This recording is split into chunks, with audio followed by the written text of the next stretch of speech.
Hello students, बेटा आज एक टॉपिक पढ़ेंगे chapter number 11 biotechnology principle and process का है। और जो टॉपिक का नाम है वो है various methods by which we can introduce alien DNA into the host cell. मतलब हम उन मेथड्स की बात करेंगे जिसके द्वारा हम एलियन डीएनए मतलब फॉरेन डीएनए को किसी होस्ट सेल के अंदर इंट्रोड्यूस कर सकते हैं। तो यहाँ पे मैंने एक मेथड था जिसके ऊपर पहले वीडियो बना चुका हूँ, जिसका नाम था आपका टीआई प्लाज्मिड मेथड, जो प्लांट्स के लिए सबसे ज़्यादा यूज़ किया जाने वाला मेथड है। उसके अलावा ऐसे ही कुछ और मेथड्स हैं जिनको हम लोग यहाँ पे देखने वाले हैं।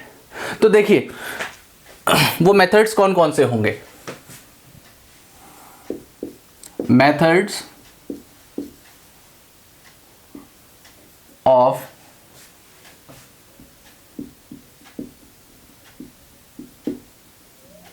ट्रांसफर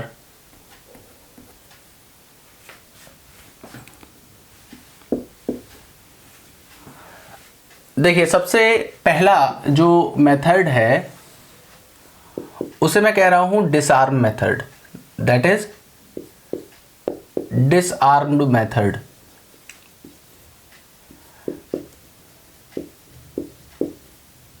डिसआर्म मेथड में प्लांट्स के लिए जो मेथड होगा उसे कहते हैं हम लोग TI plasmid method. TI plasmid method. और जो एनिमल सेल के लिए यूज किए जाने वाला मेथड है वो है डिसआर्म्ड रेट्रोवायरस मेथड। ओके, मतलब इसका मतलब क्या है पहले तो ये जानिए। देखिए, चाहे रेट्रोवायरस हो चाहे टीआई प्लाज्मिड मतलब जो एग्रोबैक्टीरियम ट्यूमिफेशियन है, वहां पे दोनों कंडीशन में ही ये क्या करते हैं, जैसे रेट्रोवायरस एनिमल्स को अफेक्ट करते हैं इसी तरीके से टीआई प्लाज्मिड प्लांट्स को अफेक्ट करेंगे। तो हम क्या करते हैं, रेट्रोवायरस ये है तो रेट्रोवायरस के अंदर जो जेनेटिक मटेरियल है उसका, तो ये तो क्या करता है जनरली ये होस्ट सेल को अफेक्ट करता, अपने जेनेटिक मटेरियल को इंसर्ट करता। तो हम क्या करेंगे, इसके खुद के जेनेटिक मटेरियल को तो यहां से देंगे हटा, मतलब जो रेट्रोवायरस का खुद का ओन जेनेटिक मटेरियल था उसको हमने हटा दिया। हमने क्या किया, अपनी जीन ऑफ इंटरेस्ट जो थी या फॉरेन डीएनए था उस जीन ऑफ इंटरेस्ट को यहां पे इंसर्ट कर दिया। अब इंसर्ट करने के बाद क्या होगा, देखिए ये अफेक्ट करेगा, जो इसकी प्रवृत्ति है जो इसका नेचर है वो तो क्या है, इन्फेक्ट करना। तो हम इसकी उसी नेचर का जो यूज है वो कर रहे हैं यहां पे। मतलब सपोज कोई आदमी लड़ाकू है, आपकी किसी से लड़ाई है, आप खुद ना लड़के जो लड़ाकू आदमी है उसको थोड़ा प्रोवोक कर दो कि भाई जा लड़ ले उससे। तो ऐसा ही काम हमने यहाँ रेट्रोवायरस के साथ किया, वही काम हमने इसके साथ किया। क्या कि भाई हमें इतनी मेहनत करनी नहीं है कि हम जबरदस्ती, बहुत सारे अभी वेरियस और मेथड्स हैं मैं उनकी बात करूंगा, तो हम बहुत ईजी वे में काम कर सकते हैं ना। तो यहाँ पे रेट्रोवायरस इनफैक्ट नेचुरली करता ही करता, लेकिन हमने क्या किया कि रेट्रोवायरस के खुद का जो जेनेटिक मटेरियल था उसको तो बाहर निकाल दिया, उसको तो यहां से आउट कर दिया, जीन ऑफ इंटरेस्ट ली उसको यहां पे इंसर्ट कर दिया। अब रेट्रोवायरस का तो काम है कि ये इन्फेक्ट करेगा ही करेगा, तो जब ये इन्फेक्ट करेगा तो ये अपने जेनेटिक मटेरियल को ट्रांसफर ना करके किसको, जीन ऑफ इंटरेस्ट को ट्रांसफर करेगा। इसी तरीके से टीआई प्लाज्मिड मेथड है। तो यहां पे हमारा पर्पस सॉल्व हो जाएगा, हमें जीन ऑफ इंटरेस्ट को वहां पे भेजना था, अब कैसे भी भेजो पहुंच रही है वहां पे। ठीक है, पहला तो ये हो गया मेथड। उसके अलावा और कौन कौन से मेथड्स हैं, एक मेथड होता है जिसे हम लोग कहते हैं डाइवेलेंट कैटायन मेथड।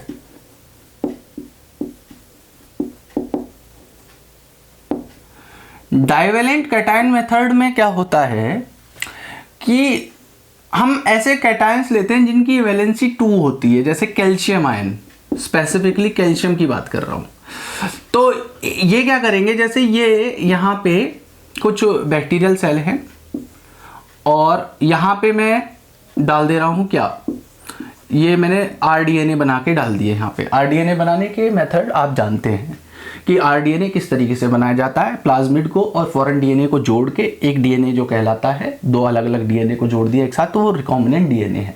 तो इन रिकॉम्बिनेंट डीएनए को इस बैक्टीरियल सेल के अंदर मुझे ट्रांसफर करना था। तो मैं कैसे ट्रांसफर करूंगा, यहां पे जब मैं कैल्शियम आयन को डालूंगा, डाइवेलेंट कैटायंस को डालूंगा, तो वो क्या करते हैं, इसके बैक्टीरियल सेल वॉल की परमेबिलिटी को इंक्रीज कर देंगे, और इंक्रीज करने की वजह से ये जो आर डीएनए है ये अंदर ट्रांसफर हो जाएंगे। Means the calcium ion will increase the permeability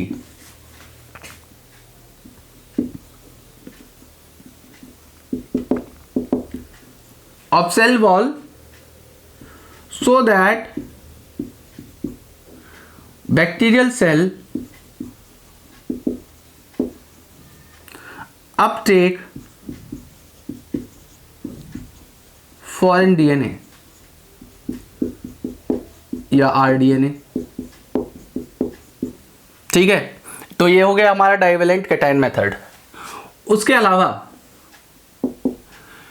एक मेथड होता है जिसे हम लोग कहते हैं heat shock method. Heat shock method, भाई हीट शॉक मेथड में क्या करते हैं हम लोग, यहां पे 3 स्टेप है। देखिए सबसे पहले ये मैंने फिर से पेट्री प्लेट बना दी, थोड़ी ज़्यादा ऊंची बनी। ये मैंने बैक्टीरियल सेल्स को ले लिया, ये आरडीएनए को ले लिया। यहाँ पे सबसे पहले मैंने इसको आइस के ऊपर रखा, ठीक है, आइस के ऊपर रखा। फिर उसके बाद मैंने इसको ट्रांसफ़र कर दिया किसके ऊपर, मैंने इसको ट्रांसफ़र कर दिया 42 डिग्री सेल्सियस पे, इसी बैक्टीरियल सेल के साथ जो आरडीएनए थे उनको। तो ये जो 42 डिग्री सेल्सियस टेम्परेचर है, इसी को कहते हैं हम लोग हीट शॉक देना। It is known as heat shock. और फिर से यहां पे हम लोग इसको आइस के ऊपर ट्रांसफर कर देंगे। तो जब पहले हमने आइस पे रखा, फिर हीट शॉक दिया, फिर आइस पे रखा, तो क्या होगा कि ये जो बैक्टीरियल सेल है ये इसको अपटेक कर लेगी। देखिए कुल मिला के हमें बैक्टीरियल सेल के अंदर इस आरडीएनए को या फॉरेन डीएनए को भेजना है। अब वो मेथड कोई भी हो, चाहे हम लोग डिसर्न मेथड को यूज करें, चाहे हम लोग डाइवेलेंट कैटायन मेथड को यूज करें, चाहे हम लोग हीट शॉक मेथड को यूज करें, आपको बस इस डीएनए को इस बैक्टीरियल सेल के अंदर ट्रांसफर करना है। हमारा यही पर्पज है, इसीलिए हम लोग इन मेथड्स को पढ़ रहे हैं। Got it. अब एक और मेथड है जिसे कहते हैं हम लोग बायोलिस्टिक जीन गन मेथड। अब ये जो बायोलिस्टिक जीन गन मेथड है, इसमें हम लोग क्या करते हैं, इसमें भी हम लोग ट्रांसफर करेंगे, लेकिन एक पर्टिकुलर जीन गन होती है। ये जीन गन कैसे यूज होती है, तो देखिए यहां पे ये मैं एक जीन गन बना रहा हूं आपके सामने, ठीक है, समझिएगा ध्यान से। ये एक जीन गन बनाई है, ये इसकी फायरिंग पिन है, इज द फायरिंग पिन। यहां पे मैंने सेल्स को रख दिया। जनरली ये मेथड जो है प्लांट सेल के लिए बहुत ज़्यादा यूज़ किया जाता है। It is the most preferred method for plants, because plant cell जो होती हैं वो थोड़ी रिजिड होती हैं, उनके चारों तरफ जो है सेलुलोज का कवर होता है, मीन सेल वॉल होती है। तो उसके अंदर अगर किसी डीएनए को ट्रांसफ़र करना है तो आपको इस मेथड को यूज़ करना ज़्यादा सूटेबल रहता है। ये वाला मेथड तो था ही था, टीआई प्लाज्मिड मेथड। ये बायोलिस्टिक जीन गन मेथड भी प्लांट्स के लिए बहुत ज़्यादा सूटेबल है। तो यहाँ पे हम लोग क्या करेंगे कि माइक्रो पार्टिकल्स लेते हैं, जैसे गोल्ड का ले लिया या टंगस्टन का ले लिया, है ना। तो ये छोटे छोटे माइक्रो पार्टिकल्स लेते हैं, मैं लिख दे रहा हूँ micro particles of what, gold and tungsten. और आरडीएनए को उसको चारों तरफ से रैप कर देंगे, आरडीएनए को इस माइक्रो पार्टिकल के चारों तरफ रैप कर देंगे। तो मैं लिख दे रहा हूं रैप्ड डीएनए, है ना, और यहाँ पे इसके सामने इसको wrap DNA along with the micro particle हम यहाँ पे रख देंगे। तो ये क्या करेगा, यहाँ से ये फायर करेगा, ये फायरिंग पिन थी तो इट विल फायर। तो ये हाई